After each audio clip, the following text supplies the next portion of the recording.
नहीं, निश्चित रूप से भारतीय जनता पार्टी लाभ की स्थिति में रहेगी। उनके मेयर भी 60, 65, 70% बनेंगे। एक दो हो सकता है कांग्रेस कहीं जीत हासिल कर ले।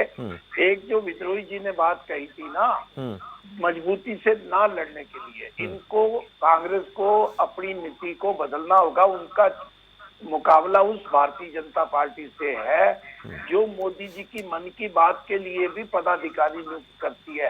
हर वार्ड में मंत्रियों को भेजा गया है। वार्ड में अगर कांग्रेस ही जीत के आएंगे तो आधार बनेगा।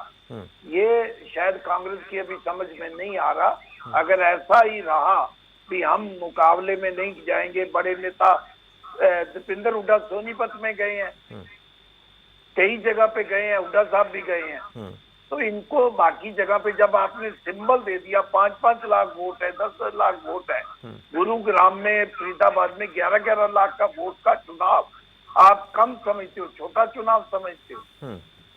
ठीक है, गंभीर नहीं दिखी है कांग्रेस पार्टी, इसकी वजह से मतदान प्रतिशत कम रहा है। कुछ ऐसे आरोप भी लगे हैं, उसको लेकर भी लोगों में उत्साह दिखाई कम दिया। तमाम सियासी दलों ने बहुत मजबूती के साथ चुनाव नहीं लड़ा, वो भी एक कारण माना जा सकता है। लेकिन इसके साथ साथ महत्वपूर्ण ये भी है कि मत प्रतिशत का कम होना कई सवाल खड़े करता है। लोगों की भागीदारी को बढ़ाना बहुत जरूरी होता है, लेकिन वो दिखा नहीं इस बार के निकाय चुनाव में।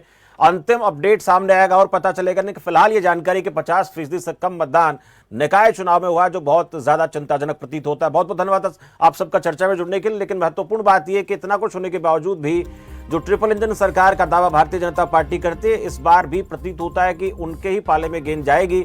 लेकिन निकाय चुनाव में वोटिंग परसेंटेज कम होने से कुछ फायदा दूसरे दलों को भी नजर आता है। उसमें कांग्रेस पार्टी भी, कुछ निर्दलीय भी यहां पर बाजी मारेंगे। लेकिन निर्दलीय चुनाव जीतेंगे या दूसरे दलों के पार्षद या मेयर या फिर कोई चेयरमैन चुनाव जीत कर आएगा, तो वो क्या अपनी पार्टी के पाले में रहेगा या उसके बाद वो भी पाला बदल लेगा, ये भी सवाल बड़ा रहता है। लेकिन ये महत्वपूर्ण है कि वोटिंग परसेंटेज जिस तरह से कम रहा है, वो लोगों का ध्यान खींच रहा है। लोगों में उदासीनता क्यों है, लोग घरों से बाहर वोट करने के लिए क्यों नहीं निकले हैं, कई सारे कारण हैं जिसको लेकर विचार किया जाना चाहिए। फिलहाल के लिए मेरे साथ बड़ा मुद्दा इतना ही।